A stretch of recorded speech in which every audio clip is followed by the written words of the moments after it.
Table decor, வால் decor, fountains, clock போன்ற தரமான அனைத்து வகையான வீட்டு அலங்கார பொருட்கள், கைவினைப் பொருட்கள் வாங்க முத்ராஸ், வேளச்சேரி, சென்னை. கால் 7395939591. ஸ்ரீ ராகவேந்திர திருக்கோயில், மந்த்ராலயம், ஆந்திரா.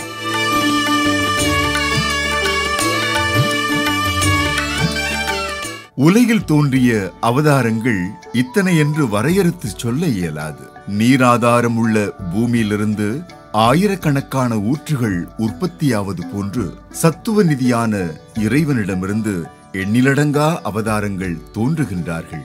அவதார புருஷர்களின் பரிபூரணத்தன்மை, மேன்மை மிகு உணர்வுகளை லட்சியமாக நாம் மேற்கொண்டால் வாழ்வில் நிச்சயம் நன்மையும் நல்லொளியும் பிறக்கும் என்பது உண்மை. அவதார புருஷர்களின் ஆன்மீக சாதனைகளால் இந்த உலகம் பெற்றுள்ள நன்மைகள் அதிகத்திலும் அதிகமாகும். அந்த வகையில் இந்த பூவுலகில் மனிதனாய் அவதரித்த மானிடர் முன்பு நல்லதொரு உதாரண புருஷராய் இறைத்தன்மையுடன் வாழ்ந்து மறைந்த ஒரு அவதார புருஷரின் ஆலயத்தை தான் இன்றைய மனம் தேடும் ஆலயம் நிகழ்ச்சியில் உளம் மகிழ தரிசிக்க போகின்றோம். மந்திராலயத்துக்கு வாருங்கள், மனதுக்கு மருத்துவம் பாருங்கள். அவரது பள்ளியில் சேருங்கள், அமைதியே அவரது பாடங்கள். மந்த்ராலயம் ஸ்ரீ ராகவேந்திர சுவாமி திருக்கோயில் துங்கபத்ரா நதிக்கரையில் அமைந்த மாஞ்சாலி கிராமமே இன்று மந்த்ராலயமாக போற்றப்படுகின்றது. இங்குதான் மகான் ராகவேந்திரரின் பிருந்தாவனம் அமைந்துள்ளது. 700 ஆண்டுகள் இந்த பிருந்தாவனத்தில் சூட்சுமமாய் இருந்து பக்தர்களுக்கு அருள்வேன் என்றார் ராகவேந்திர சுவாமிகள். மத்வா துறவியும் ஸ்ரீ மத்வாச்சாரியாவின் சீடருமான ஸ்ரீ குரு ராகவேந்திர சுவாமிகள் 1595 முதல் 1671 வரை வாழ்ந்ததாக நம்பப்படுகின்றது. அவர் வாழ்ந்த காலத்தில் பல அற்புதங்களை செய்தார் என்று வரலாறு கூறுகின்றது. ராகவேந்திரர் பூமிக்கு வந்து புவனகிரியிலே பூத்து நின்றார். அங்கு வைணவம் போற்றி வளர்த்து வந்தார். தஞ்சையில் துறவரம் ஏற்றுக்கொண்டார். உயிரை மாஞ்சாலி மண்ணுக்கு எடுத்து சென்றார். மாஞ்சாலி மண்ணுக்கு எடுத்து மகான் ராகவேந்திரரின் பிருந்தாவனம் ராகவேந்திர மடம், ராயர் மடம் மற்றும் கும்பகோணம் மடம் எனவும் அழைக்கப்படுகின்றது. ராகவேந்திரரின் முப்பாட்டனான கிருஷ்ணபட்டா என்பவர் விஜயநகர பேரரசின் முக்கிய மன்னரான கிருஷ்ணதேவராயருக்கு குருவாக இருந்தாராம். விஜயநகர பேரரசின் வீழ்ச்சிக்கு பிறகு ராகவேந்திரரின் முன்னோர்கள் தமிழ்நாட்டிற்கு இடம்பெயர்ந்தார்கள். ராகவேந்திர சுவாமிகள் தமிழ்நாட்டில் கடலூர் மாவட்டம் புவனகிரியில் 1595 ஆண்டு திம்மண்ணப்பட்டர் கோபிகாம்பாள் தம்பதியருக்கு 3வது பிள்ளையாக அவதரித்தார். திருப்பதி ஏழுமலையானின் அருளால் பிறந்தவர் என்பதால் வேங்கடநாதர் என்ற திருநாமத்தால் அழைக்கப்பட்டார். வேங்கடநாதனுக்கு வெங்கடம்மாள் என்ற சகோதரியும் குருராஜன் என்ற சகோதரரும் உண்டு.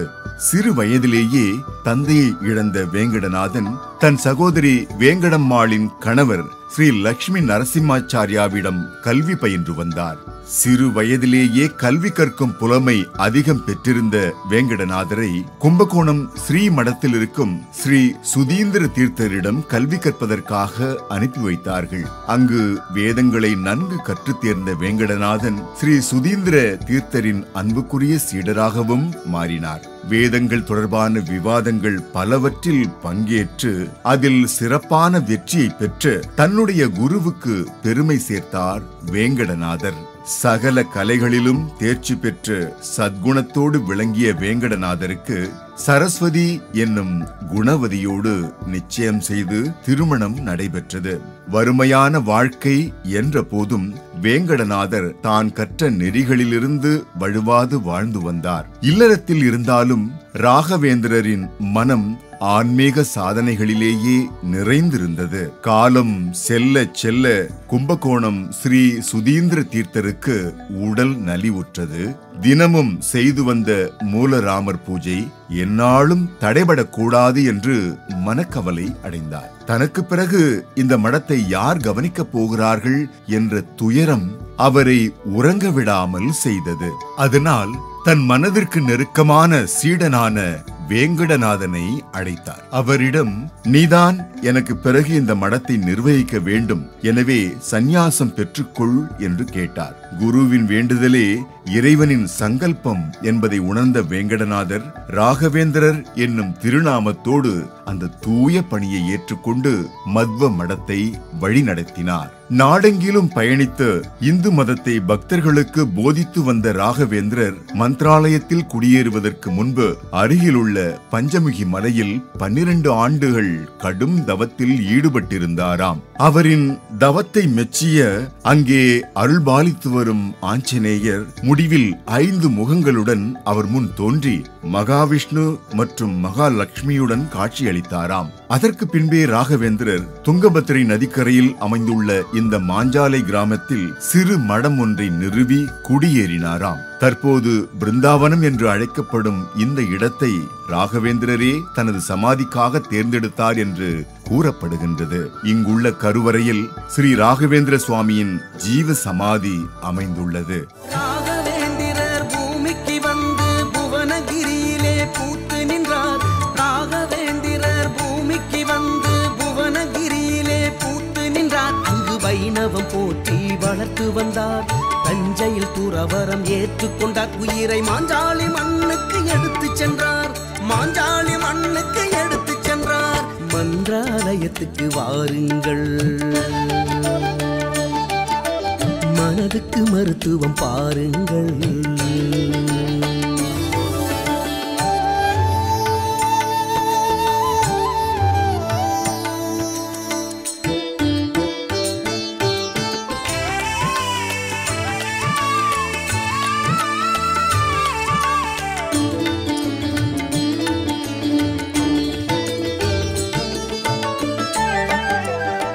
ஆலயத்திற்கு செல்லும் ஒவ்வொருவருடைய மனமும் அமைதியை நாடி நிம்மதியை தேடுகின்றது. வாழ்க்கையின் மகிழ்ச்சியான தருணங்களை விட துயரமான நேரங்களில்தான் நம் மனம் நம்மையும் அறியாமல் இறைவன் பால் லயித்து இறைவனிடம் தஞ்சமடைய துடிக்கின்றது. சில ஆலயங்களில் நாம் பிரவேசித்து விட்டாலே நம் மனது லேசாகி விடுகின்றது. அதை போலவே இந்த மந்த்ராலய மண்ணை மிதிக்கும் போதே நம் உள்ளத்து குறைகளெல்லாம் நிவர்த்தியாகி விடுவதை போன்ற உணர்வை நாம் உணரலாம்.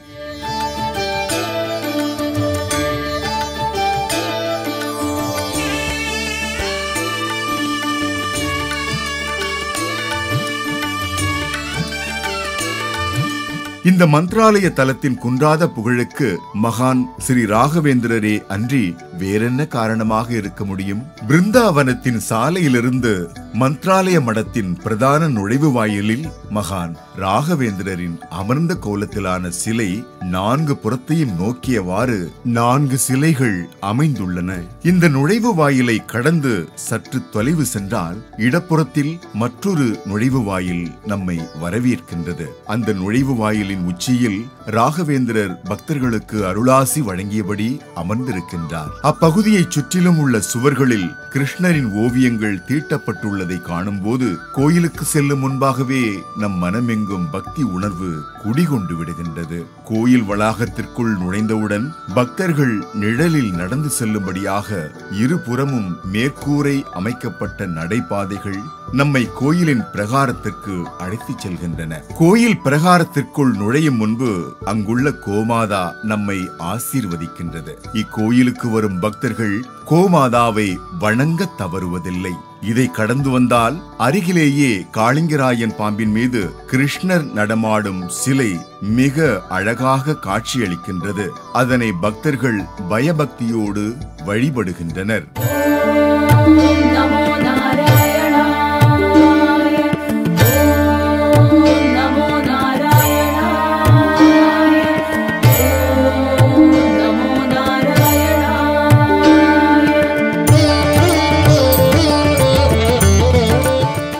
பக்தர்கள் அங்கிருந்து வடபுறமாக சென்றால் அருகிலேயே துங்கபத்ரா நதி வந்து விடுகின்றது. அதற்கு சற்று அருகில் மிக உயரமான அனுமன் சிலை அமைந்துள்ளது. மந்த்ராலயம் செல்பவர்கள் இந்த ஆஞ்சநேயரை வணங்கினால்தான் அவர்களின் பயணம் நிறைவடையும் என்று பக்தர்கள் கூறுகின்றார்கள். அஞ்சனை மைந்தனே அனுமந்தராயனே நெஞ்சனை மஞ்சத்தில் ராமனை கண்டோனே हनुमान ज्ञान गुण सागर जय कपीसति लोक उजागर रामदूत तुलित फलधामा अंजनी पुत्र पवन सुत नामा महावीर विक्रम बजरंगी कुमति निवार सुमति के संगी कंचन वरण विराज सुवेसा कानन कुंडल कुंचित केसा. இங்கு வரும் பக்தர்கள் இந்த மந்த்ராலயத்தின் கிராம தேவதை மாஞ்சாலி அம்மனை வேண்டிக் கொண்ட பிறகே நாம் ராகவேந்திரரை தரிசிக்க செல்ல வேண்டும். ஏனென்றால் ராகவேந்திரர் இங்கு பிருந்தாவனம் நிறுவ முற்படும் போது மாஞ்சாலி அம்மன் தாங்கள் இங்கு வந்துவிட்டால் பக்தர்கள் என்னை மறந்து விடுவார்களே என்று சொன்னாராம். அதற்கு ராகவேந்திரர் சொன்னாராம், இங்கு வருபவர்கள் உன்னை தரிசனம் செய்த பின்பே என்னை தரிசனம் செய்வார்கள் என்றாராம். உலகையாளும் உமையவளே, ஊழ்வினையை தீர்ப்பவளே, கண் போல காப்பவளே, உன்னை அழைத்தோம் வாரும் அம்மா. உலகையாளும் உமையவளே, ஊழ்வினையை தீர்ப்பவளே, கண் போல காப்பவளே, உன்னை அழைத்தோம் வாரும் அம்மா. தாயே மகமாயி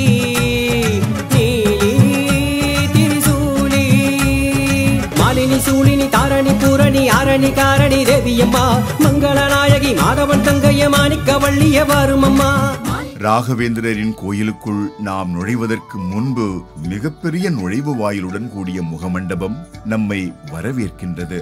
அங்கே அப்பனாச்சாரியார் அருளிய பூஜ்யாய ராகவேந்திராய சத்ய தர்ம ரதாயச்ச வஜதம் கல்ப விருக்ஷாய நமதம் கமதே நவே என்ற ஸ்லோகம் எழுதப்பட்டுள்ளது. மிகவும் விஸ்தாரமான உட்பிரகாரம் பக்தர்களால் நிரம்பி வழிகின்றது.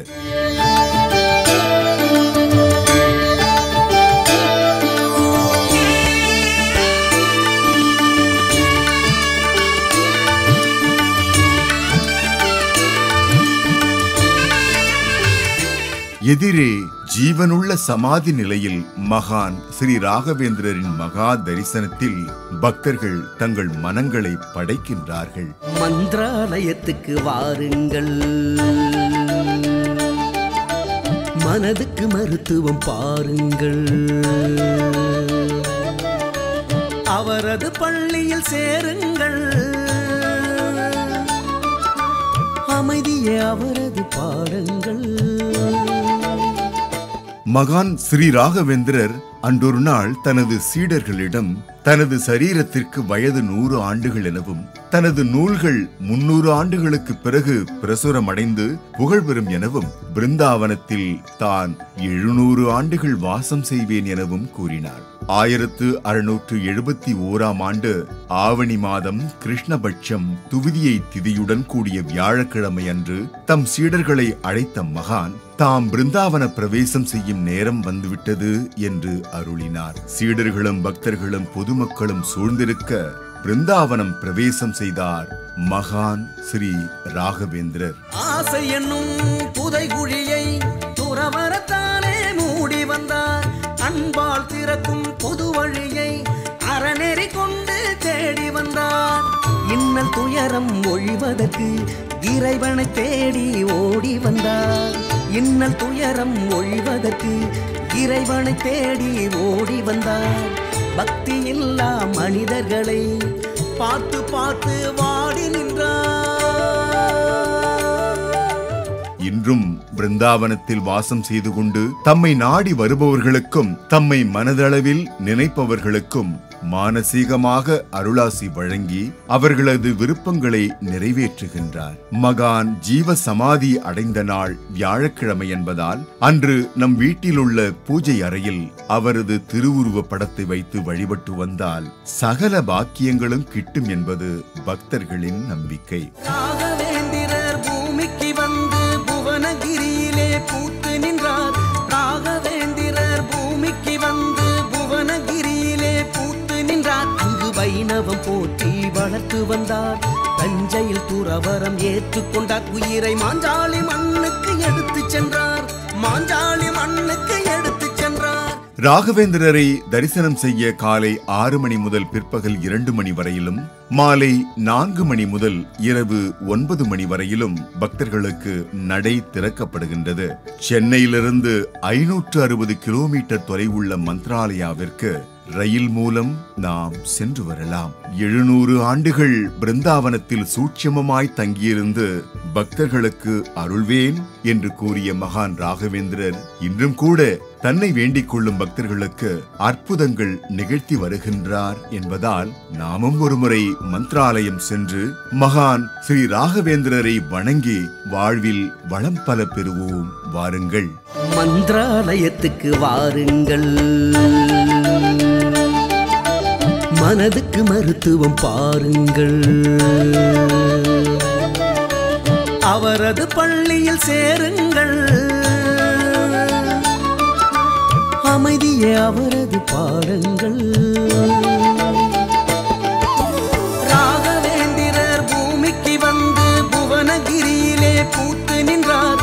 ராகவேந்திரர் பூமிக்கு வந்து புவனகிரியிலே பூத்து நின்றார். அங்கு வைணவம் போற்றி வளர்த்து வந்தார்.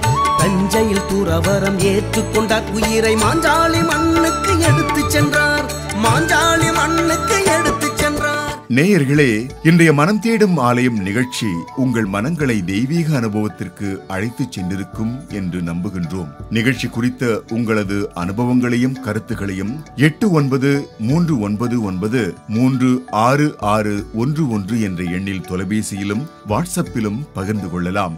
மீண்டும் ஒரு மனம் தேடும் ஆலயம் நிகழ்ச்சியில் சந்திக்கும் வரை ஜோதி தொலைக்காட்சியோடு இணைந்திருங்கள். தெய்வ அனுகிரகங்கள் பெருகட்டும். ஸ்ரீ ராகவேந்திர திருக்கோயில், மந்த்ராலயம், ஆந்திரா.